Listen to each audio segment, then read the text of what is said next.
का तो हमारा बजट भी अंतरिम बजट है, जैसा कि आप लोगों को पता ही होगा। अभी देखेंगे अंतरिम बजट क्या होता है, बहुत सारे टर्म्स है इसमें से, थोड़ा बहुत मैंने पढ़ा था इसको। हम्म, तो सबसे पहले हम शुरू करते हैं कि भाई बजट क्या होता है। तो हमारे कॉन्स्टिट्यूशन में बजट वर्ड मेंशन है क्या? नहीं है, ठीक है, ध्यान रखना। तो हमारा जो संविधान का जो कॉन्स्टिट्यूशन का आर्टिकल 112 है, मतलब 112 जो है, वो कहता है कि बजट सरकार को एनुअल फाइनेंशियल स्टेटमेंट, तो हर साल हमारी गवर्नमेंट क्या बोलते हैं, एनुअल फाइनेंशियल स्टेटमेंट, वार्षिक वित्तीय विवरण को प्रस्तुत करेगी। कौन से आर्टिकल के थ्रू? आर्टिकल 1112, ठीक है।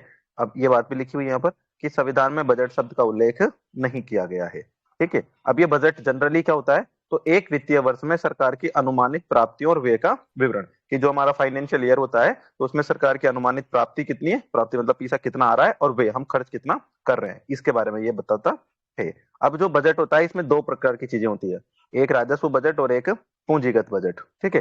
तो राजस्व बजट में क्या क्या आती है, तो जो सरकार की कर राजस्व और गैर कर राजस्व प्राप्तियां और व्यय, कि भाई सरकार के पास में पैसा कितना आया और कितना गया रेवेन्यू टाइप में।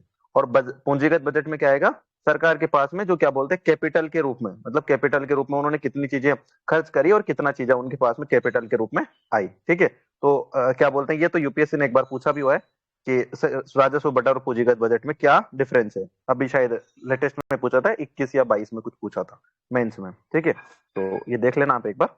अब हम करते हैं कि बजट को तैयार करना कैसे तैयार होता है। तो सबसे पहली बात, इसके लिए जो वित्त मंत्रालय में जो आर्थिक मामलों का विभाग है, वो बजट तैयार करता है। तो कौन सा विभाग है? आर्थिक मामलों का विभाग। और आर्थिक मामलों के विभाग के अंडर भी एक वर्ष का बजट आर्थिक मामलों के विभाग के बजट प्रभाग, और उस विभाग के अंदर भी एक प्रभाग है, ठीक है, मतलब सब डिवीजन हो जाएगा उसका, बजट प्रभाग है उसके अंदर भी, ठीक है। तो क्या बोलते हैं, फाइनेंशियल, ठीक है। तो फाइनेंस मिनिस्ट्री के अंदर भी इकोनॉमिक डिपार्टमेंट, और इकोनॉमिक डिपार्टमेंट के अंदर भी बजट वाला, ठीक है, उससे ये होगा। फिर आगे चलते हैं। ये मोटे तौर पर विभिन्न विभागों, मंत्रालयों और इस काम में लगे विभिन्न प्राधिकारियों की ओर से दिए गए व्यय या भुगतान और प्राप्तियों के विस्तृत अनुमान के आधार पर।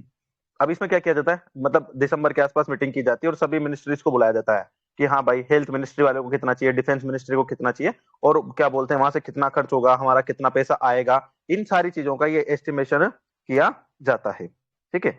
बजट को नकदी के आधार पर तैयार किया जाता है, अर्थात किसी एक वित्तीय वर्ष के दौरान उचित मंजूरी के तहत वास्तव में जो कुछ भी प्राप्त या होने भुगतान होने की उम्मीद है, तो नकदी भाई कितना पैसा आएगा कितना पैसा जाएगा, इस बेसिस पर इसको तैयार किया जाता है। और जो बजट आया है वो वोट के बाद न्यू गवर्नमेंट न्यू बजट और लाएगी ना, हाँ, उसके बाद में बजट आता है, ठीक है, राइट। ये तो अभी सिर्फ अंतरिम बजट है, इसमें तो सिर्फ तो हल्का सा लेखा जोखा है, बिल्कुल। हाँ, तो अब बजट की प्रस्तुति की बात करते हैं। तो बजट की प्रस्तुति के लिए कौन करता है, तो राष्ट्रपति। राष्ट्रपति प्रस्तुत नहीं करता है, वित्तीय वर्ष के विवरण पेश करता है, ठीक है। और इसमें संसद में केंद्रीय वित्त मंत्री के द्वारा बजट पेश किया जाता है। तो संसद में केंद्रीय वित्त मंत्री जो होता है वो बजट को पेश करता है। तो ध्यान रखना है कि राष्ट्रपति प्रत्येक वित्तीय वर्ष में संसद के दोनों सदनों के समक्ष वार्षिक वित्तीय विवरण पेश कराता है। तो कराएगा कौन? राष्ट्रपति। करेगी कौन? वित्त मंत्री। ये करेगा वित्त मंत्री। अभी फाइनेंस मिनिस्टर वो मैं तो इसलिए फीमेल में रूप में बोला, ठीक है। और इसके दो भाग हैं, तो बजट में दो भाग आते हैं जनरली, ये भी ध्यान रखना है हमें। बजट के दो भाग होते हैं, ए और बी में प्रस्तुत किया जाता है।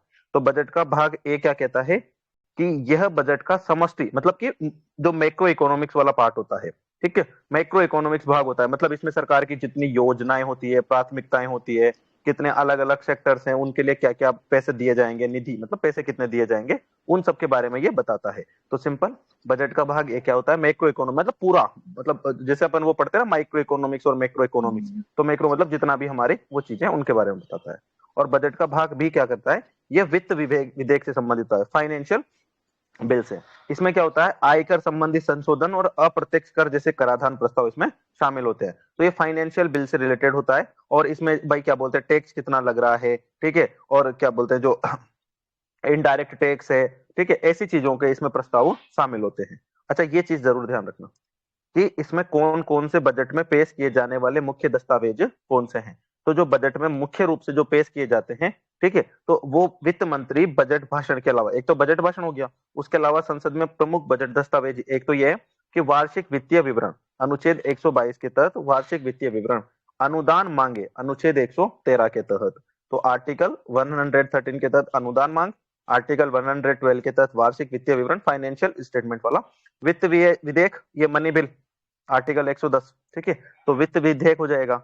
और अच्छा ये तो हो गई तीन चीजें, तो ये हो गई। और जो हमारा एफआरबीएम एक्ट बना हुआ है ना, उसके तहत भी हम कुछ चीजें डालते हैं, जिसे एक तो हो गया समष्टि आर्थिक रूपरेखा विवरण, मतलब मैक्रो इकोनॉमिक्स फ्रेमवर्क स्टेटमेंट, कि भाई हमारे क्या बोलते हैं पूरी अर्थव्यवस्था का स्टेटमेंट क्या है, कितनी रूपरेखाएं क्या है, सब कुछ। और मध्य अवधि राजकोषीय नीति, सर राजकोषीय नीतिगत कार्य योजना संबंधी विवरण, मतलब मीडियम टर्म फिजिकल पॉलिसी कम फिजिकल पॉलिसी स्ट्रेटजरी स्टेटमेंट, मतलब जो राजकोषीय नीति है, फिजिकल पॉलिसी है, उससे रिलेटेड स्टेटमेंट। तो ये क्वेश्चन पूछा हुआ है एक बार कि हम एफआरबीएम एक्ट के तहत कौन कौन से विवरण डालते हैं, तो यूपीएससी ने प्री में पूछ रखा है। तो ध्यान रखना कि हम बजट में वार्षिक वित्तीय विवरण, अनुदान मांग और वित्त विधेयक, ये तीनों चीजें, और एफआरबीएम के तहत समष्टि आर्थिक रूपरेखा विवरण और मध्य अवधि राजकोषीय नीति से राजकोषीय नीतिगत कार्य योजना संबंधी विवरण डालते हैं, ठीक है, ये ध्यान रख लेना। और इसके अलावा कौन कौन से अन्य व्याख्यात्मक दस्तावेज भी कौन से प्रस्तुत होते हैं, तो उनमें एक तो आ जाएगा व्यय बजट, भाई बजट में कितना व्यय हो रहा है। एक आ जाएगा प्राप्ति, कितनी खर्च हो रहा है। व्यय की रूपरेखा कि हम कितना पैसा कहां पर खर्च करेंगे, ये सारी चीजें। बजट एक नजर में, तो बजट एट ए ग्लांस ऐसे करके उसको लिखा रहता है, भाई एक नजर में क्या क्या है, उसकी मुख्य विशेषताएं क्या है, ठीक है, और क्या बोलते हैं उसमें कौन कौन सी घोषणाएं करी गई है। तो ये सारी चीजें, मतलब घोषणाओं का कार्यान्वयन, कि भाई ये तो अभी 24-25 वाला बजट आया है, ठीक है, लेकिन जो 23-24 में क्या बोलते हैं जो बजट है, ठीक है, तो उसका कार्यान्वयन क्या किस तरीके से किया गया था, उसमें जो जो योजनाएं हमने लाए थे 23-24 में, तो उनको कैसे रखा था। अब हम देख लेते हैं थोड़ा सा बजट का इतिहास। पता होगा आपको लगभग 1860 में जेम्स विल्सन के द्वारा इसको लाया गया था ना। तो भारत में जो पहली बार था 7 अप्रैल 1860 को ईस्ट इंडिया कंपनी से ब्रिटिश क्राउन को भारतीय प्रशासन के हस्तांतरण से 2 साल बाद पेश किया गया। और इसको इसका नाम याद रख लेना, स्टेट पीसीएस का फेवरेट क्वेश्चन, जेम्स विल्सन, ठीक है, जेम्स विल्सन। और अंतरिम सरकार के सदस्य लियाकत अली खान ने 1947-48। तो एक तो अंतरिम सरकार में लियाकत अली खान ने, सबसे पहले जेम्स विल्सन ने, और स्वतंत्रता के बाद में आर के षणमुखम चेट्टी, ये ध्यान रख लेना। ये भी बहुत फेवरेट क्वेश्चन है स्टेट पीसीएस में। जो भारत के पहले प्रथम वित्त मंत्री थे आर के षणमुखम चेट्टी, उन्होंने 26 नवंबर 1947 को हमारा पहला बजट पेश किया था। तब से बजट की प्रक्रिया विकसित हुई और सार्वजनिक वित्त प्रबंधन के लिए एक मजबूत बजट हमारी अर्थव्यवस्था को आकार देना। हाँ तो ये तो ठीक है। तो एक तो 1860 जेम्स विल्सन, 1947-48 लियाकत अली खान, 1947 में आर के षणमुखम चेट्टी। चलिए, अब बजट की प्रक्रिया निम्नलिखित चरणों में पूरी की जाती है। तो बजट की प्रक्रिया को अगर हम देखें तो इसमें सबसे पहले तो संसद, ये देखो सबसे पहले तो बजट की प्रस्तुति होती है। सबसे पहले तो बजट प्रस्तुत, मैडम ने स्पीच दिया कि भाई हम ये कर रहे हैं। फिर संसद के दोनों सदनों में बजट पर सामान्य चर्चा होती है, फिर होती है उस पर सामान्य चर्चा। उसके बाद में स्थायी समितियों द्वारा अलग अलग मंत्रालयों के अनुदान की जांच की जाती है कि भाई हेल्थ मिनिस्ट्री को 10,000 करोड़ दिए गए हैं, तो ये सही है गलत है, एक आइडिया बता रहा हूँ, दिए गए हैं नहीं दिए गए मुझे नहीं पता ना। अनुदान मांगों पर लोकसभा में विस्तृत चर्चा और मतदान। फिर जो भी उनकी क्या बोलते हैं मांगे होती है, फिर उन पर विस्तृत चर्चा लोकसभा में होती है और मांगे उन पर की जाती है, और फिर विनियोग और वित्त विधेयक पारित किया जाता है। ठीक है, तो ये फाइनेंशियल और मनी बिल, ये दोनों फिर विधेयक पारित किए जाते हैं। ठीक है, अब बात करते हैं कि अंतरिम बजट क्या होता है। तो ये बजट की प्रक्रिया ध्यान रख लेना, बजट प्रस्तुति होगी, फिर दोनों सदनों में सामान्य चर्चा, फिर क्या बोलते हैं स्थायी समितियां मांगों की जांच करेगी, फिर उन पर चर्चा और मतदान होगा, और फिर ये पारित हो जाएगा, सिंपल। अब बात करते हैं अंतरिम बजट 2024-25 की। तो जो अंतरिम बजट, अब पहली बात तो अंतरिम बजट क्यों है, क्योंकि ये है चुनावी साल। तो अंतरिम बजट क्यों है, क्योंकि ये 2024 का एक चुनावी साल है, और इसलिए क्या बोलते हैं सरकार ने अभी पूर्ण बजट की बजाय अंतरिम बजट पेश किया है। ठीक है, ये भी ध्यान रखना हमें ना। अब अंतरिम बजट क्या होता है, तो अंतरिम बजट होता है एक अल्पकालिक वित्तीय योजना, अल्पकालिक वित्तीय योजना होती है, अगले चुनाव तक सरकारी खर्चों को कवर करने के लिए पेश किया जाता है। ठीक है, तो अंतरिम बजट जनरली भाई क्या बोलते हैं मोटा मोटा बता दिया जाता है कि हाँ इतना खर्चा होगा और इतना ये होगा। ठीक है, सिंपल सी बात है। पूर्ण बजट के विपरीत अंतरिम बजट में नई सरकार के गठन तक अल्प अवधि तक में सरकार के अनुमानित राजस्व और व्यय के अनुमान को प्रस्तुत किया जाता है। भाई नई सरकार का जहां तक गठन नहीं हो जाता तो अल्प अवधि में भाई सरकार कितना उसके पास में टैक्स आएगा, कितना टैक्स जाएगा, कितना खर्चा होगा और कितना खर्च जाएगा, सिंपल ये बताती है। ठीक है, पूर्ण बजट में सरकार, और पूर्ण बजट में क्या होता है सरकार के राजस्व, व्यय, आवंटन, आर्थिक नीति, मतलब सारा पहलू, हर एक पहलू कवर किया जाता है। और अंतरिम बजट के लिए संसद में लेखानुदान पारित कराती है। ठीक है, तो अब ये लेखानुदान यानी वोट एंड अकाउंट क्या होता है, तो वोट ऑन अकाउंट होता है कि संविधान के अनुच्छेद 116 के अनुसार वोट ऑन अकाउंट तत्काल व्यय की आवश्यकताओं को पूरा करने के लिए भारत की संचित निधि से सरकार को अग्रिम भुगतान। तो याद रखना कि अंतरिम बजट के लिए सरकार में लेख वोट ऑन अकाउंट मतलब क्या बोलते हैं कि भाई हम वहां से पैसे निकाल सके जब तक हमारा बजट वगैरह पास हो जाता है। ये वोट ऑन अकाउंट है ना, पहले चलता था लेकिन अभी इसको बंद कर दिया था। बिकॉज क्या बोलते हैं, पहले वो बजट क्या बोलते हैं उधर मार्च में पेश किया जाता है ना, 31 क्या बोलते हैं 28 फरवरी को पेश किया जाता था। हाँ, पहले लास्ट फरवरी में पेश किया जाता था। तो उसके कारण फिर उधर वो फाइनेंशियल ईयर तक मतलब 31 मार्च तक कंप्लीट ही नहीं हो पाता था। तो इस वजह से क्या बोलते हैं उधर अप्रैल मई तक जाता था। तो फिर उसको चेंज किया इन्होंने। तो वो आप लोगों ने बेसिक्स में क्या पढ़ाई होगा। ठीक है, तो ये ध्यान रख लेना, वोट ऑन अकाउंट याद रख लेना, 116 आर्टिकल है और तत्काल व्यय की आवश्यकताओं को पूरा करने के लिए ये है। अब हमने देखे थे कि बजट के 2 भाग होते हैं। ठीक है, तो अब हम देखते हैं कि भाग ए में क्या बोलता है। ये तो हमने बजट के बेसिक्स कर लिया। तो भाग ए की बात करते हैं। तो भाग ए में अंतरिम बजट 2024-25 के बारे में क्या है। तो देखो इसमें क्या क्या लिखा हुआ है। बजट का विजन क्या है। तो बजट का विजन है 2047 तक विकसित भारत बनाना। तो 2047 तक हमें विकसित भारत बनाना है।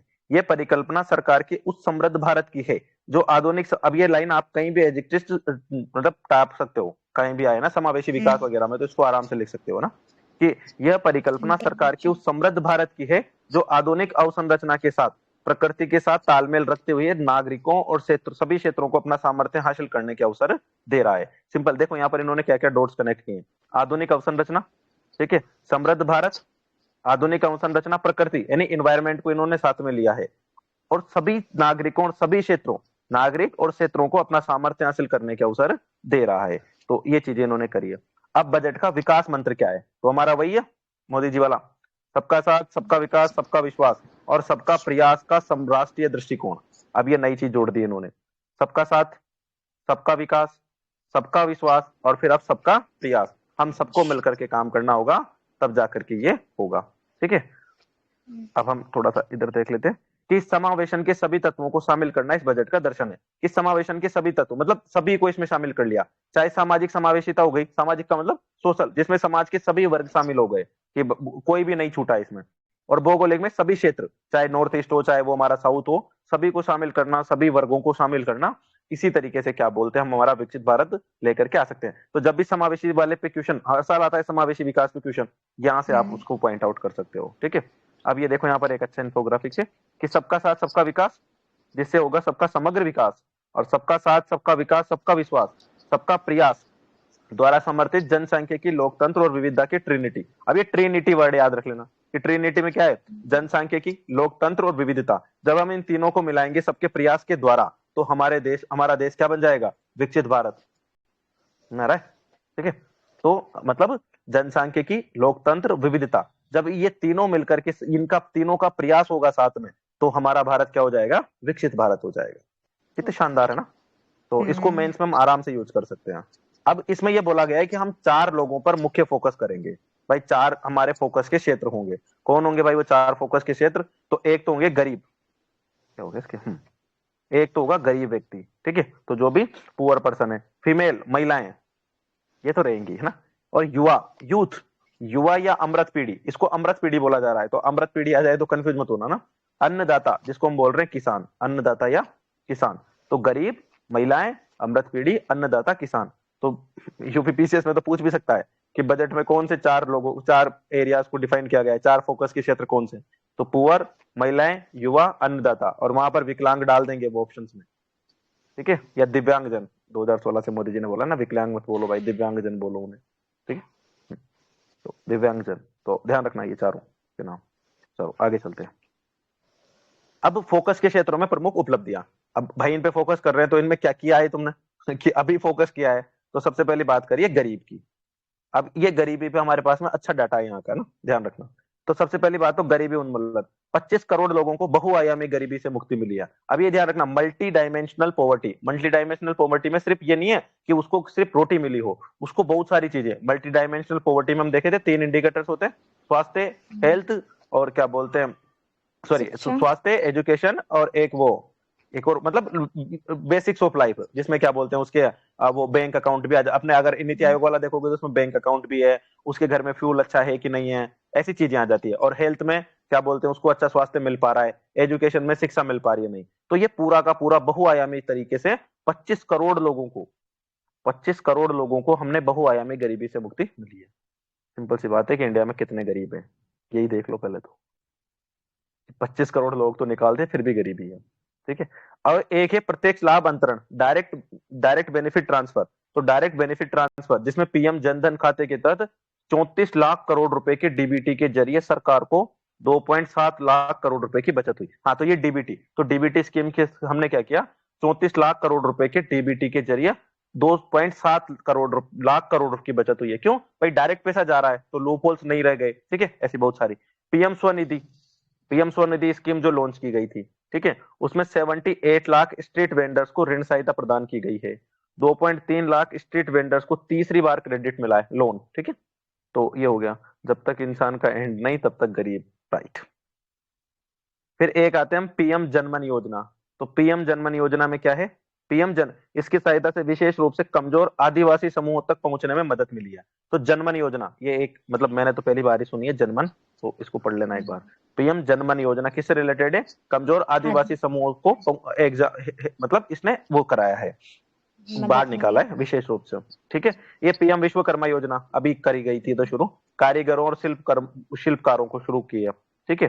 तो ये तो हमने किसके लिए किया है, तो हमारे जो फोकस एरिया थे उसमें से पुअर, तो पुअर के लिए एक तो हमने गरीबी उन्मूलन किया है जिसमें 25 करोड़ लोगों को बहुआयामी गरीबी से मुक्ति दिलाई है।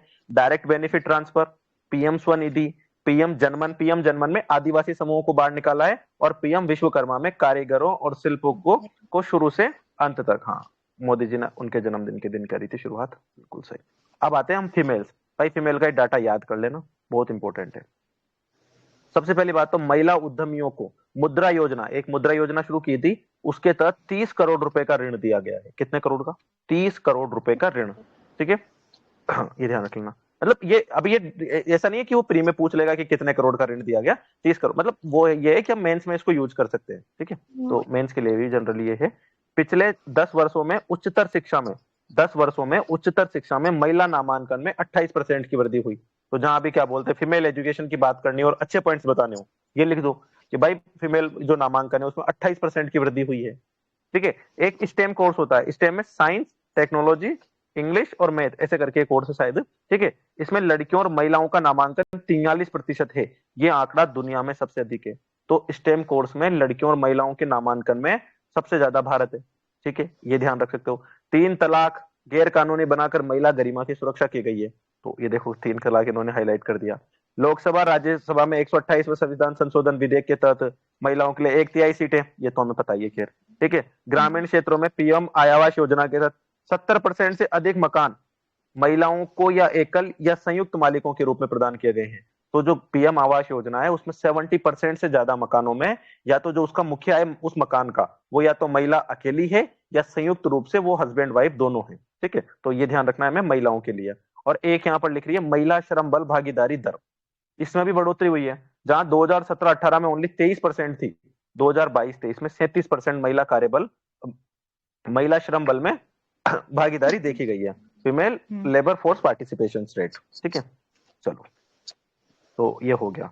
तो देखो गरीबों के लिए कर लिया, महिलाओं के लिए क्या क्या किया, मुद्रा योजना 30 करोड़ का ऋण, उच्चतर शिक्षा में 28% की वृद्धि हुई है, स्टेम कोर्स में नामांकन 43% हो गया है जो सबसे ज्यादा है, 3 तलाक हो गया, क्या बोलते हैं लोकसभा राज्य विधानसभाओं में 1/3 सीटों के लिए आरक्षण हो गया, पीएम आवास योजना में 70% से ज्यादा महिलाओं को क्या बोलते हैं उनका ओनर बनाया गया है, तो ये हो गया। तो हमारे 4 थे, तो 4 में से हमने गरीब देख लिए, महिलाएं देख ली, अब हम देखते हैं युवा।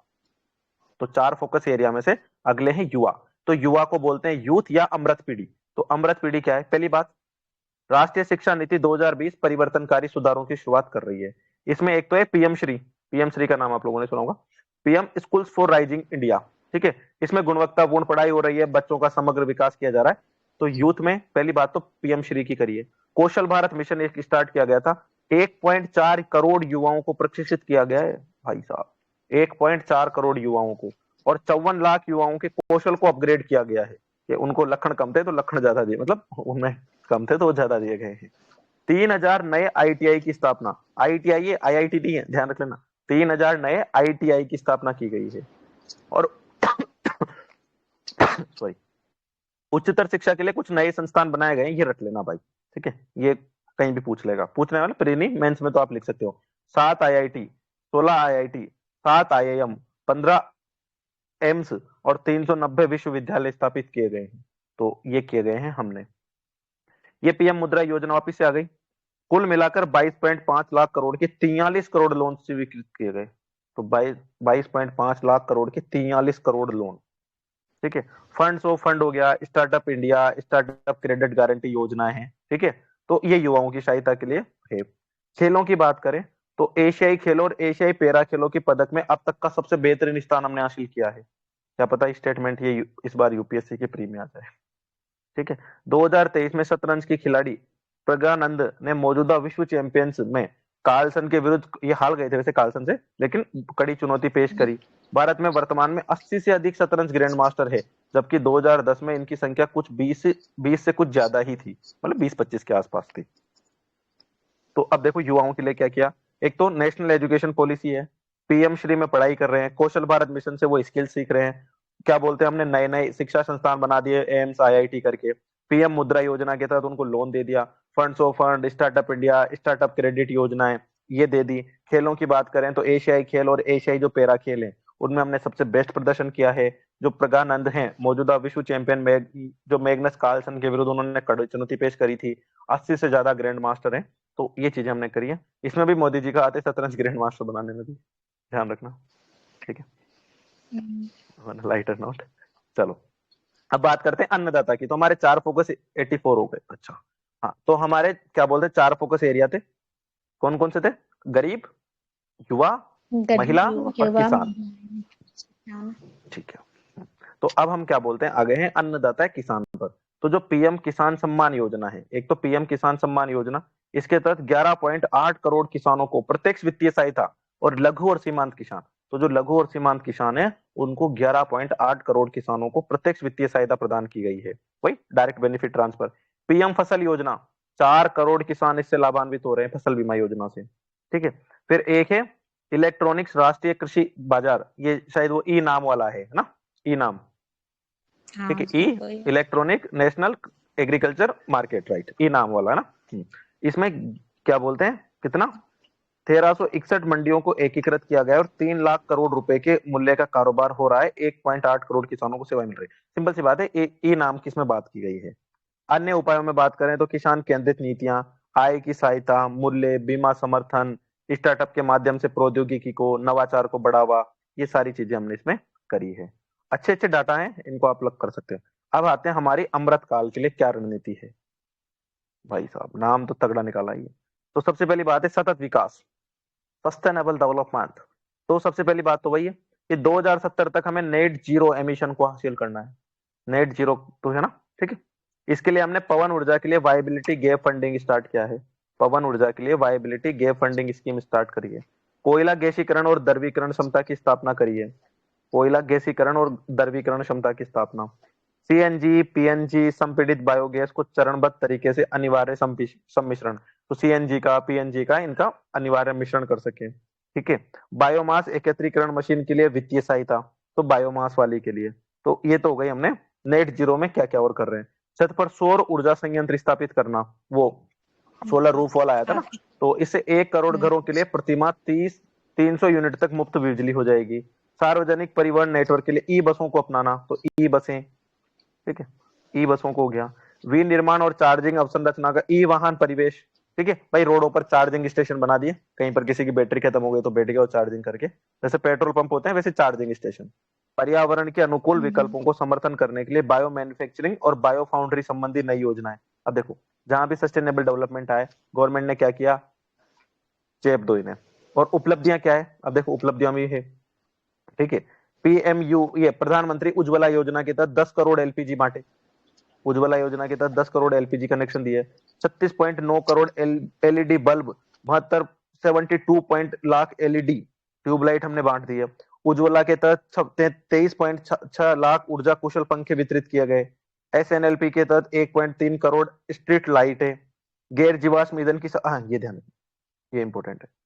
गैर जीवाश्म ईंधन की स्थापित ऊर्जा क्षमता 2004 में 30.4% थी, अब अभी हमारी हो गई है 43.9%, तो 43.9 9% गैर जीवाश्म यानी नॉन फॉसिल फ्यूल से हमारी जो ऊर्जा की क्षमता है वो भी कितनी है, 43.9%।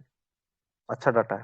ठीक है, फिर आते हैं यार, बजट में तो बहुत अच्छी चीजें आती है। हाँ अच्छा है ना। तो चलो, अब आते हैं हम बुनियादी ढांचा और निवेश के ऊपर। भाई इस पे भी हमारे मेंस में क्वेश्चन आते हैं, इंफ्रास्ट्रक्चर वाले पे। तो एक तो पीएम गति शक्ति स्कीम लॉन्च करी थी हम लोगों ने, ठीक है, मतलब मोदी जी ने। ये तो 3 प्रमुख रेलवे कॉरिडोर को बनाया जा रहा है। 3 प्रमुख रेलवे कॉरिडोरों को, कार्यक्रमों को लागू करना, लॉजिस्टिक दक्षता में सुधार हो सके ये करना, द्विपक्षीय निवेश संधियों के माध्यम से विदेशी निवेश को बढ़ावा देना, उड़ान योजना के तहत मौजूदा हवाई अड्डों का विस्तार करना, मेट्रो रेल, नमो भारत के माध्यम से शहरी परिवर्तन को बढ़ावा देना, ये सारी चीजें इसमें करी गई है। तो ये ध्यान रखना। अब आते हैं अब तक की उपलब्धियां। अब देखो इसमें एक चीज है ना, पूंजीगत व्यय में बढ़ोतरी, कि हमारा जो पूंजीगत व्यय ना बढ़ता जाए। अब देखना, अब यहाँ से यूपीएससी वो स्टेटमेंट टाइप में क्वेश्चन पूछती है कि हमारा क्या बोलते हैं, पूंजीगत व्यय साल दर साल बढ़ता जा रहा है, कब से, सतत फाइनेंशियल 18 विकास। से, है ना। तो 2018 से 2024 तक हमारा जो पूंजीगत व्यय है वो बढ़ा है। स्टेटमेंट ट्रू हो सतत गया, विकास पूछना है। सतत विकास हो ना। एफडीआई अंतर्वाह दुगना हो गया। तो जो एफडीआई का जो आता है, एफडीआई जो आता है वो पहले 298 आ रहा था, 596, मतलब डबल हो गया। एफडीआई कितना हो गया, डबल हो गया है। ठीक है, अब समावेशी विकास की बात करते हैं। अब देखो यहाँ से समावेशी विकास के जितने पॉइंट है ना, शायद ही कहीं पर एक जगह इतने अच्छा कंपाइलेशन मिलेगा हमें। आकांक्षी जिला कार्यक्रम, ठीक है, आकांक्षी जिला कार्यक्रम हो गया। ठीक है, राज्यों को तेजी से विकास और रोजगार सृजन में सहायता कर रहा है। पूर्वोत्तर का विकास के लिए एक हो गया। पीएम आवास योजना हो गई। ठीक है, अगले 5 वर्षों में अतिरिक्त 2 करोड़ घर बनाने का लक्ष्य हमने रखा है इसमें। मध्यम वर्ग के लिए आवास योजना हो गई। ठीक है, अपना घर खरीदने बनाने के लिए प्रोत्साहन किया जाएगा, तो ये मध्यम वर्ग के लिए आवास योजना हो गई। मौजूदा अस्पतालों के इंफ्रास्ट्रक्चर को और अधिक मेडिकल कॉलेज स्थापित करने के लिए हो गई। सर्वाइकल, अब ये देखो इसमें, ये सर्वाइकल कैंसर के ऊपर आ गया। ठीक है, पूनम ये भी पांडे जिंदा न्यूज है। में। ठीक है। तो सर्वाइकल कैंसर के टीकाकरण की बात इसमें की गई है। ठीक है, 9 से 14 वर्ष की आयु वर्ग की लड़कियां, ये एज ध्यान रख लेना, 9 to 14 ईयर्स वर्ग ना। मातृ और शिशु स्वास्थ्य देखभाल की इसमें बात की गई है। ठीक है, बेहतर पोषण उपलब्ध कराना, सक्षम आंगनबाड़ी और पोषण 2.0 के तहत आंगनबाड़ी को अपग्रेड करना। तो सक्षम आंगनबाड़ी, पोषण 2.0 के तहत आंगनबाड़ी केंद्रों को अपडेट करना। टीकाकरण प्रबंधन, यू विन प्लेटफॉर्म और मिशन इंद्रधनुष को पूरी, अब ये यू विन प्लेटफॉर्म किससे रिलेटेड है, टीकाकरण से, तो ध्यान रख लेना। यूविन प्लेटफॉर्म और मिशन इंद्रधनुष को तेजी से, आयुष्मान भारत योजना, स्वास्थ्य देखभाल, आशा कार्यकर्ताओं, आंगनबाड़ी, तो ये हो रहा है क्या बोलते हैं, समावेशी विकास। देखो, आकांक्षी जिला कार्यक्रम, पूर्वोत्तर का विकास, आवास योजना, अस्पताल बना रहे हैं, लड़कियों के लिए सर्वाइकल के कैंसर के टीके लगा रहे हैं, देखभाल कर रहे हैं, आंगनबाड़ी केंद्रों को अपडेट कर रहे हैं, टीकाकरण के लिए यूविन प्लेटफॉर्म है, आयुष्मान भारत योजना है, ऐसी चीजें। फिर अब हमने क्या क्या क्या उपलब्ध कर लिया इसमें समावेशी विकास में। तो आकांक्षी जिलों में समावेशी विकास, आकांक्षी जिलों में समावेशी विकास, देखो, पहली तिमाही के भीतर प्रसव पूर्व देखभाल के लिए पंजीकृत महिलाएं, तो जो क्या बोलते हैं, प्रसव पूर्व देखभाल के लिए जो पंजीकरण था वो 2018 में ओनली 68% था, अब हो गया है 89% बढ़ के। प्रति लाख जनसंख्या पर प्रधानमंत्री जीवन ज्योति बीमा योजना के तहत नामांकन, तो जो बीमा बीमा बढ़ रहा है, 2018 में इतना सही था, अभी 1,31,000, देख रहे हो कितना बढ़ गया ये, तो इसमें तो काफी रैपिडली। प्रधानमंत्री आयुष्मान योजना के लिए आवंटन बढ़ाया गया, तो प्रधानमंत्री आयुष्मान योजना के लिए आवंटन बढ़ाया गया इसमें। पहले 2023-24 में हमने किया था 79,590 करोड़ रुपीज, और इस बार 80 करोड़, तो 79 और 80 तो लगभग बढ़ाया गया है। अब बात करते हैं हम एग्रीकल्चर की। तो एग्रीकल्चर में क्या किया गया है, एग्रीकल्चर में किया है हमने, फसल कटाई के बाद की गतिविधियों में निजी और सार्वजनिक निवेश को बढ़ावा देना। तो फसल कटाई की गतिविधियों में निजी और सार्वजनिक निवेश को बढ़ावा देना, जैसे उपज एकत्रीकरण, आधुनिक भंडारण, कुशल आपूर्ति श्रृंखला, तो ये है फसल कटाई के बाद में। ठीक है, विभिन्न फसलों पर नैनो डीएपी, अभी नैनो डीएपी याद रख लेना, इस बार नैनो डीएपी इंपोर्टेंट हो जाता है, तो विभिन्न नैनो डीएपी का उपयोग का विस्तार किया जाएगा। आत्मनिर्भर तिलहन अभियान स्टार्ट किया गया है, तो भाई तिलहन के क्षेत्र में हम आत्मनिर्भरता लाए, हर जगह आत्मनिर्भर बनेंगे हम। ठीक है, खुर पका और मुंह पका रोगों को नियंत्रित करने के लिए, दुधारू पशुओं की उत्पादकता बढ़ाने के लिए, तो एक खुरपका मुंह पका रोग को नियंत्रित करने की बात की गई है। प्रधानमंत्री मत्स्य संपदा योजना के कार्यान्वयन को बढ़ावा दिया, ये प्रधानमंत्री मत्स्य संपदा योजना अभी हमने 1-2 दिन पहले करंट अफेयर्स में पढ़ी थी। ठीक है, जलीय कृषि उत्पादकता में वृद्धि की जा सके, जिससे जलीय कृषि उत्पादकता में वृद्धि हो, निर्यात को दोगुना किया जा सके और रोजगार के अवसर मिल सके। और 5 एकीकृत एक्वा पार्क स्थापित किए जाएंगे, ध्यान रख लेना, 5 एकीकृत एक्वा पार्क स्थापित किए जाएंगे। ब्लू इकोनॉमी 2.0 को बढ़ावा देना, तो ब्लू इकोनॉमी को बढ़ावा देने के लिए इसमें किया गया है। तो एग्रीकल्चर के लिए क्या क्या किया गया है? एक तो फसल कटाई के बाद में बढ़ावा देना, नैनो डीएपी यूरिया, आत्मनिर्भर तिलहन अभियान, खुरपका मुंहपका रोग को नियंत्रित करना, प्रधानमंत्री मत्स्य संपदा योजना के बढ़ाना, एकीकृत एक्वा पार्क बनाना, ब्लू इकोनॉमी 2.0 को बढ़ावा देना। भाई ये तो तुम बोल रहे हो, तुमने किया क्या अभी तक, ये तो बताओ। तो इन्होंने नीली क्रांति के लिए आवंटन को बढ़ाया है, एक तो ये ध्यान रखना इसमें।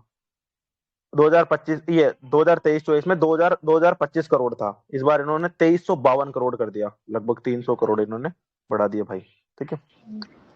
तो पीएम सूक्ष्म खाद्य प्रसंस्करण उद्यम, तो जो सूक्ष्म खाद्य प्रसंस्करण, उसमें औपचारिक योजना के आवंटन में भी बढ़ोतरी करी है इन्होंने, ठीक है, ये ध्यान रख लेना। अब बात करते हैं टूरिज्म की, टूरिज्म इंडस्ट्री, टूरिज्म के ऊपर क्वेश्चन आते हैं। टूरिज्म में राज्यों को प्रतिष्ठित पर्यटन केंद्रों को समग्र विकास करने के लिए करना, उनकी रेटिंग के लिए एक रूपरेखा तैयार करनी, ब्याज मुक्त पर्यटन वित्त पोषण के लिए राज्यों को समान आधार पर ब्याज मुक्त दीर्घकालिक ऋण प्रदान करें। लक्षद्वीप सहित अन्य द्वीपों के लिए, इस बार लक्षद्वीप इंपोर्टेंट है, बंदरगाह कनेक्टिविटी, पर्यटन संबंधित बुनियादी ढांचा सुविधाओं के लिए परियोजना, ऐसी चीजें वहां पर करी जाए। अब बात करते हैं अन्य उपाय क्या किए गए हैं। तो एक तो है भाई लखपति दीदी, लखपति दीदी का लक्ष्य है कि 2 करोड़ से बढ़ाकर 3 करोड़ करना। तो लखपति दीदी, अब लखपति दीदी किससे कहते हैं? स्वयं सहायता समूह की ऐसी महिलाएं जो प्रति परिवार प्रति वर्ष कम से कम 1 लाख रुपए की स्थायी आय अर्जित कर रही है, 1 लाख रुपए की आय अर्जित कर रही है, उसको कह रहे हैं ये लखपति दीदी। 1 लाख कमाओ और लखपति दीदी हो जाओ साल भर में, ठीक है। और इनको लक्ष्य है कि 2 करोड़ से 3 करोड़ कर दी जाए, ठीक है। देखना भाई आप लोग भी आ जाओ इसमें, लखपति दीदी में। चलो, अनुसंधान और नवाचार को बढ़ावा देना। अब इसमें 50 साल के ब्याज मुक्त ऋण के साथ 1 लाख करोड़ रुपए का कोष स्थापित किया जाएगा। तो 50 साल के ब्याज मुक्त ऋण के साथ 1 लाख करोड़ रुपए का कोष स्थापित किया जाएगा, किसके लिए? अनुसंधान और नवाचार के लिए। रक्षा उद्देश्यों के आत्मनिर्भरता में तेजी लाने के लिए, डीप टेक प्रौद्योगिकी को मजबूत करने के लिए। तो ये डीप टेक टेक्नोलॉजी को मजबूत करना है इसमें, ये ध्यान रख लेना। विकसित भारत के लिए राज्यों में सुधार, विकसित भारत के लिए राज्यों में सुधार, ठीक है, ये ध्यान रख लेना। साकार करने के लिए राज्यों में समृद्धि और विकास के अनेक, और इसके लिए क्या बोलते हैं? 75,000 50 वर्ष ब्याज मुक्त ऋण की 75,000 करोड़ रुपए के ऋण का प्रावधान है, ठीक है, ये ध्यान रख लेना। सामाजिक चुनौतियों का समाधान करने के लिए तीव्र जनसंख्या वृद्धि,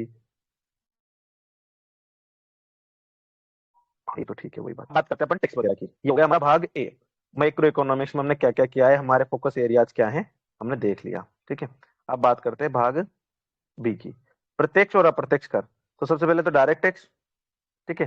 तो पिछले 10 वर्षों में कर संग्रह 3 गुना से, अब ये देखो ये स्टेटमेंट ऐसे ऐसे ही आएंगे, सीधे सीधे यूपीएससी पूछेगी इनको। 10 वर्षों में कर संग्रह 3 गुना हो गया है, मतलब कर संग्रह हमारा बड़ा है, ठीक है, प्रत्यक्ष कर का। टैक्स रिटर्न दाखिल करने वालों की संख्या में 2.4 गुना की वृद्धि हुई है, ठीक है। टैक्स रिटर्न को प्रोसेस करने का औसत समय, जो पहले टैक्स रिटर्न का प्रोसेस 93 दिन था, अब वो 10 दिन का हो गया है। अच्छा है ये, अगर कहीं भी हमें वो लिखना है बजट में क्या क्या रिफॉर्म्स हुए हैं या हमारे टैक्स में क्या क्या रिफॉर्म्स हुए हैं, ये चीज लिख सकते हैं हम, ठीक है।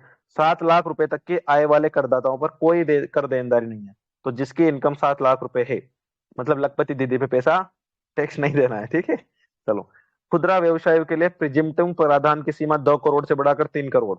तो जो खुदरा रिटेल व्यवसाय होते हैं उनके लिए जो प्रिजिम्पटिव कराधान था उसकी सीमा इन्होंने 2 करोड़ से 3 करोड़, ये भी याद रख लेना, पूछ लेगा वो। और जो मौजूदा कंपनियों के लिए कॉर्पोरेट टैक्स की दर 30% से घटाकर 22% और नई विनिर्माण कंपनियों के लिए 15% कर दी है। तो हमने कंपनियों के लिए भी छूट दी है अभी, क्या कि भाई जो भी कॉर्पोरेट टैक्स था वो 30% से घटाकर 22% कर दिया, नई विनिर्माण कंपनियों के लिए 15% कर दिए। करदाता सेवाओं में सुधार, तो कौन कौन सी? एक तो ये फेसलेस असेसमेंट और अपील का लाया था, टैक्स रिटर्न भरने से पहले भरना, टैक्स रिटर्न पहले से भरना और नया फॉर्म, तो ऐसे कुछ स्कीम्स इन्होंने लाई है, ठीक है। फिर हम आते हैं अप्रत्यक्ष कर पर। अप्रत्यक्ष कर क्या होता है गाइस? तो वित्त वर्ष 2024 में मासिक संकल्प जीएसटी संग्रह 21.66 लाख करोड़ रुपए, इतना जीएसटी कलेक्शन हुआ है हमारा। जीएसटी लागू होने के बाद में कर उछाल राज्यों में कर बायोंसी तो ये टैक्स बायोंसी देखा गया है, ठीक है। तो राज्यों में कर उछाल देखा गया है, ठीक है, ये ध्यान रख लेना।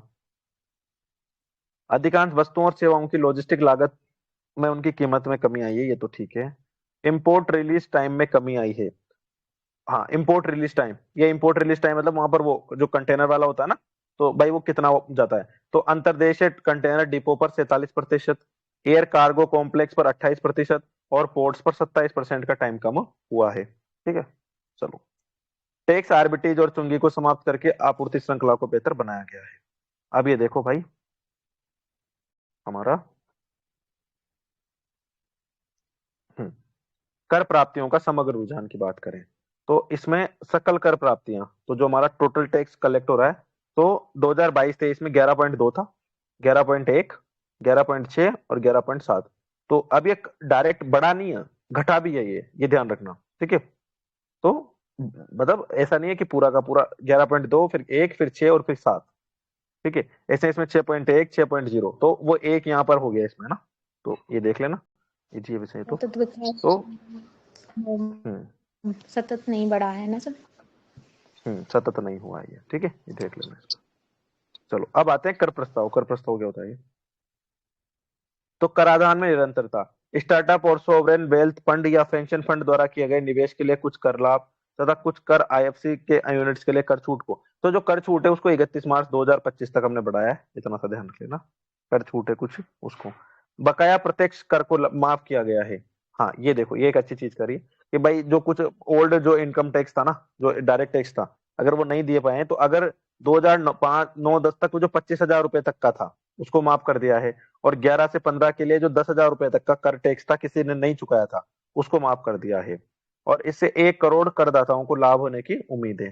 तो ये देख लेना। ठीक है, तो 2009-10 के लिए हमने 25,000 और 11 से 15 के लिए 10,000 रुपए, 10,000 है, करोड़ नहीं है ना, 25,000 रुपए तक का टैक्स माफ किया है, और जिनके ऊपर 2011-15 से 10,000 रुपए तक का टैक्स था उसको माफ किया है। ठीक है, प्रत्यक्ष और अप्रत्यक्ष करों, आयात शुल्कों, कॉर्पोरेट करों के लिए समान करों को, समान कर दरों को बनाए रखा है। अब हमारा पैसा कहां से आता है?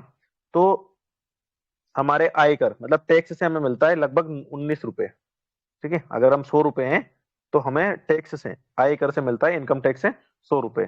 केंद्रीय उत्पाद शुल्क, ठीक है, तो जो केंद्रीय सेंट्रल प्रोडक्ट जो शुल्क होता है उससे मिलता है हमें 5%। निगम कर कॉर्पोरेट टैक्स से मिलता है हमें 17 पैसे, मान लो अगर 1 रुपया ले रहे हैं तो। ठीक है, जीएसटी और अन्य करों से मिलता है हमें 18%, सीमा शुल्क 4%, गैर ऋण पूंजीकृत 1%, गैर कर प्राप्तियां 7%, उधार और अन्य देयताओं से मिलता है 28%। चलो, तो देखो हम उधार से ही आता है हमें, सबसे ज्यादा पैसा तो हमारा उधार ही है, 28% हम उधार करके लेते हैं। आयकर ज्यादा, ये ध्यान रखना, जीएसटी से आयकर ज्यादा है, जीएसटी से आयकर ज्यादा है ना, ये थोड़ा सा देख लेना। निगम कर 17%। ठीक है, रुपया खर्च कहाँ होता है? तो 4% तो हम पेंशन पे खर्च कर देते हैं। ब्याज भुगतान, ब्याज ब्याज भी तो देंगे ना, उधार ले रहे हैं तो 20 रुपए उसके दे देते हैं। केंद्र प्रायोजित योजनाओं में 8%, सब्सिडी में 6%, रक्षा में 8%, ये ध्यान रखना, रक्षा में 8%, केंद्रीय क्षेत्र की योजनाओं में 16। तो जो सेंट्रल सेक्टर है उसमें 16, और जो सेंट्रल स्पॉन्सर है उसमें 8%। केंद्र कर और शुल्कों में राज्यों का हिस्सा 20% दे देते हैं हम। भाई लो तुम भी मजे करो। ठीक है, वित्त आयोग और अन्य कम, तो ये देख लेना एक बार वाले। घाटे के वित्त पोषण, भाई ये टेबल तो देख लेना आप लोग खुद से। ठीक है, अच्छे से समझ में आएगी। तो भारतीय अर्थव्यवस्था का प्रदर्शन क्या है? तो देखो भाई, तो ये देखो, जीडीपी का प्रतिशत, तो जीडीपी का प्रतिशत के रूप में घटता। ठीक है, देखो यहाँ पर फाइनेंशियल ओवर 20 में बढ़ा, फिर 21 22 23। ठीक है, तो 20 21 22 23 में हम क्या बोलते हैं, कंटिन्यू डेवलप क्यों हुए हैं?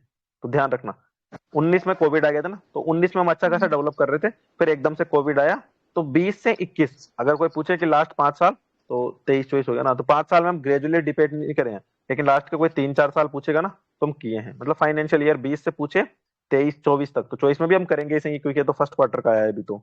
ठीक है, तो हम अच्छा खासा ग्रो कर रहे हैं। ऐसे बेरोजगारी दर घटी है, ग्रेजुअली बेरोजगारी दर घटी है, ये ध्यान रखना।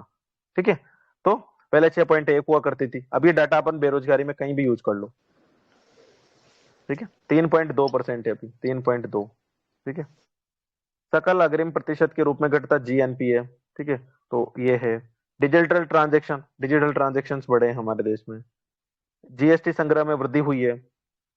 अच्छा ये देखो यहाँ पर एक जगह डिप भी है इसमें ना, एक जगह डिप हम्म। है इसमें ना, तो ऐसे ही क्वेश्चंस पूछ लेती है कि भाई जीएसटी हर साल ही बढ़ा था क्या, तो नहीं भाई। क्या बोलते हैं यहाँ पर फाइनेंशियल ईयर 21 में डिप है एक, ठीक है, 21 में डिप है एक हल्का सा, ठीक है, तो ये देख लेना। हेडलाइन मुद्रास्फीति, हेडलाइन मुद्रास्फीति तो इसमें तो क्या बोलते हैं, ये कंटिन्यू है ही नहीं, हेडलाइन मुद्रास्फीति कंटिन्यू है ही नहीं, ठीक है। अब आते हैं हम शब्दावलियां, जिसमें और फिर आ जाएगा इसमें कुछ आर्टिकल्स दे रखे हैं, जिसमें हमारा फिर टॉपर्स की फोटो है वो देख लेंगे और फिर खत्म कर देंगे। वो जरूरी है ना, वो भी तो दिए उन्होंने, पढ़ने हैं वो भी। चलो हाँ, तो शब्दावलियों में देखते हैं भाई। एक तो ये विनियोग विधेयक, ये कौन सा, कोरोना की वजह से डिक्रीज हुई थी, हाँ बिल्कुल मैं। हम्म, तो अब एक है एप्रोप्रिएट बिल। तो एप्रोप्रिएट बिल क्या होता है, सरकार को वित्तीय वर्ष के दौरान व्यय को पूरा करने के लिए भारत की संचित निधि से धन निकालने की शक्ति। तो भाई हम क्या बोलते हैं, फाइनेंशियल बिल लाएंगे और वहां से संचित निधि से धन निकालेंगे। भाई पैसे कहाँ से आएंगे, तो संचित निधि से, तो जो संचित निधि से पैसे निकालने के लिए, ठीक है, वो है ये। तो विनियोग विधेयक लाया जाता है तभी जाकर। चुंगी क्या होती है, चुंगी, चुंगी कर। ऑक्ट्रोई, ऑक्ट्रोई होता है स्थानीय नगर पालिका प्राधिकरण के द्वारा अपने क्षेत्र में प्रवेश करने वाली कुछ श्रेणी की वस्तुओं पर लगाया जाने वाला कर। पहली बात, कौन लगा रहा है, नगर पालिका प्राधिकरण। कुछ श्रेणी, हर एक पे नहीं लगता है कर, ठीक है, ये ध्यान रखना। तो चुंगी कर होता है, चुंगी कर सुनते हैं हम लोग। सोवरेन वेल्थ फंड्स, एक है सोवरेन वेल्थ फंड्स। तो सोवरेन वेल्थ फंड्स क्या होता है, सरकार के स्वामित्व वाले निवेश साधन होते हैं जो देश के वित्तीय भंडार का प्रबंधन करते हैं। सोवरेन वेल्थ फंड सरकार के स्वामित्व वाले निवेश साधन होते हैं, ठीक है, जो देश के वित्तीय भंडार का प्रबंधन करते हैं, दीर्घकालीन धन उत्पन्न करने के लिए आर्थिक उद्देश्यों को स्टॉक, बॉन्ड, रियल एस्टेट, हाँ मतलब अपन जो सोवरेन वेल्थ फंड होते हैं ना, कि स्टॉक में, बॉन्ड में, रियल एस्टेट में, इनसे गवर्नमेंट पैसा कमाती है, सिंपल सी बात। कस्टम ड्यूटी, वस्तुओं के आयात निर्यात पर लगने वाला टैक्स, कस्टम ड्यूटी। टैक्स ऑर्बिट्राज, तो टैक्स ऑर्बिट्राज क्या होता है, जब कर देवताओं को कम करने या वित्तीय लाभ को अधिकतम करने के लिए अलग अलग कर विनियमों या दरों में अंतर का रणनीतिक रूप से फायदा उठाया जाता है। इसको एक बार देख लेते हैं। जब कर देयताओं को कम करने के या वित्तीय लाभ को अधिकतम करने के लिए कर विनियमों या दरों में अंतर का रणनीतिक रूप से फायदा उठाया जाता है। हाँ, कि भाई जब कर देयताओं को कम करने, वित्तीय लाभ अधिकतम करने के लिए जो कर विनियम होते हैं या दरें होती है ना, उनको सही तरीके से रखना, टैक्स आर्बिट्राज कहलाता है। फिर भी इसको एक बार गूगल करके आप यूट्यूब पे समझ लेना भाई किसी का ना, अच्छा वर्ड है ये, टैक्स आर्बिट्राज। एक आते हैं हम डायरेक्ट टैक्स। डायरेक्ट टैक्स में बात करते हैं जब कोई व्यक्ति सीधे सरकार को कर भुगतान करता है, ये तो हमें पता है। जब डायरेक्ट दे दे तो वो डायरेक्ट टैक्स। अप्रत्यक्ष में क्या होगा, जब कोई मध्यस्थ, मतलब कोई कलेक्ट कोई कर रहा है और वो पढ़ किसी के ऊपर रहा है, ठीक है, तो वो हो जाएगा अप्रत्यक्ष कर। जैसे होटल में मैं खाना खाने गया, ठीक है, तो वो टैक्स तो मैंने दिया था, लेकिन वो टैक्स मैंने तो गवर्नमेंट को नहीं दिया, वो मैंने उस होटल वाले को दे दिया, फिर होटल वाले ने दुकान उसको दे दिया सरकार को, तो वो इनडायरेक्ट हो गया, ठीक है। वस्तु और सेवाओं पर लगे कर को अप्रत्यक्ष कर। अंतिम उपभोक्ता से विनिर्माता मध्यस्थ एकत्रित करते हैं, जैसे जीएसटी हो गया, उत्पाद शुल्क, सीमा शुल्क, ये ध्यान रखें ना। राजस्व प्राप्तियां क्या है, सरकार को बिना ऋण लिए या मूल्यवान परिसंपत्तियों को बेचे बिना जो प्राप्त होता है धन। तो रेवेन्यू रिसिप्ट मतलब जिसके लिए हमें हमारा कुछ भी खर्च नहीं हुआ है, ठीक है, रेवेन्यू रिसिप्ट, ठीक है, बिना ऋण लिए, जिसकी हमें हमारे ऊपर भार नहीं है, ठीक है, जिसका हमारे ऊपर कोई भार नहीं है। ऐसे कॉर्पोरेट टैक्स क्या होता है, कॉर्पोरेट टैक्स हो जाएगा जो कंपनी के मुनाफे पर जो सरकार के द्वारा लगाया जाता है, उसी को कहते हैं अपन, ठीक है। तो कॉर्पोरेट टैक्स। टैक्स बायोन्सी, ये वर्ड भाई बहुत आया है, टैक्स बायोन्सी एक बार देख लेते हैं। टैक्स बायोन्सी क्या है, तो कर उछाल जीडीपी में वृद्धि के सापेक्ष कर संग्रह में वृद्धि के माप। तो कर उछाल क्या है, जीडीपी में वृद्धि के सापेक्ष कर संग्रह में वृद्धि। तो जीडीपी और कर संग्रह में वृद्धि है टैक्स बायोन्सी। जीडीपी में वृद्धि के सापेक्ष कर संग्रह में वृद्धि टैक्स बायोन्सी हो जाएगी। कर राजस्व को तब उछालपूर्ण माना जाता है जब कर की दरें अपरिवर्तित रहने पर भी जीडीपी में संवर्धित की तुलना में कर संग्रह के आनुपातिक रूप से अधिक वृद्धि। हाँ, तो भाई इसको कब माना जाएगा, कर राजस्व को तब उछालपूर्ण माना जाता है जब कर की दरें अपरिवर्तित रहने पर, भाई कर की दरें सेम है फिर भी जीडीपी में संवृद्धि हो, जीडीपी में बड़े, कर संग्रह में आनुपातिक रूप से वृद्धि होती हो। तो कर उछाल क्या है कि जीडीपी भी बढ़ रही है और टैक्स भी बढ़ रहा है, ठीक है। चलो ऐसे कुछ याद रखें। फिर ये किया वायबिलिटी गेट फंडिंग, अपन ने ये देखा था, ठीक है। व्यवहार्यता अंतराल वित्त पोषण, वायबिलिटी गेट फंडिंग, इसके तहत क्या है, आर्थिक रूप से न्याय संगत लेकिन वित्तीय रूप से अव्यवहार्य परियोजनाओं को अनुदान। तो आर्थिक रूप से जो न्याय संगत हो लेकिन वित्तीय रूप से अव्यवहार्य हो, उनके लिए देना इसमें। प्रिजिम्पटिव कराधान, तो प्रिजिम्पटिव टैक्सेशन क्या है? पात्र व्यवसाय अपने टर्नओवर के एक निर्धारित प्रतिशत को आय के रूप में घोषित कर सकते हैं। तो टर्नओवर को, जो पात्र व्यवसाय है वो अपना जो टर्नओवर होता है एक निर्धारित प्रतिशत के रूप में आय के रूप में घोषित करते हैं। ये विस्तृत लेखांकन रिकॉर्ड की आवश्यकताओं को कम करने, नियमों के पालन को सुनिश्चित करता है। ठीक है। मुद्रास्फीति क्या है? वही मूल्यों में वृद्धि, ये तो सब जानते हो आप लोग। पूंजीगत कैपिटल एक्सपेंडिचर, जो हम क्या बोलते हैं विकास के लिए जो भी खर्च करते हैं। बजट अनुमान क्या है कि भाई हमारा बजट का इस बार अनुमान क्या होगा, ठीक है, ये सिर्फ एस्टिमेशन होता है। डीबीटी क्या है? समाज के कल्याण की योजनाओं में जो डायरेक्ट हम पैसा लगाते हैं। श्रम बल भागीदारी बल क्या है कि आबादी में जो कामकाजी उम्र की आबादी है वो कितनी है, ठीक है भाई, हमारा कितना परसेंट यूथ महिलाएं ये काम कर रही है उसके ऊपर है। आर्टिकल देख लो भाई, ये आर्टिकल इंपॉर्टेंट है। 119 धन विधेयक से संबंध में विशेष प्रक्रिया, तो विशेष प्रक्रिया। 110 धन विधेयक की परिभाषा, धन विधेयक की परिभाषा। 112 वार्षिक वित्तीय विवरण। 113 प्राक्कलनों के संबंध में संसद की प्रक्रिया। 114 विनियोग विधेयक। 115 में क्या है? अनुपूरक अतिरिक्त या अधिक अनुदान, ठीक है, अनुदान के लिए। 116 लेखा अनुदान, वोट ऑन अकाउंट वाला, प्रत्यानुदान और अपवादनुदान। 117 वित्त विधेयक के बारे में विशेष प्रावधान। 150 में संघ और राज्यों के लेखाओं, ये वो सीएजी से रिलेटेड, इसी की वजह से मेरा आरएस रुका था। 151 ऑडिट रिपोर्ट। 265 में है विधि के प्राधिकार के बिना कर नहीं लगाया जा सकता। 266 संचित निधियां लोक लेखा। 267 में आकस्मिकता निधि है। 75 में कुछ राज्यों को संघ से अनुदान। 280 में वित्त आयोग। 81 में वित्त आयोग की सिफारिश है। 92 में भारत सरकार द्वारा उधार लेना। पढ़ लेना भाई इसको एक बार और अच्छे से।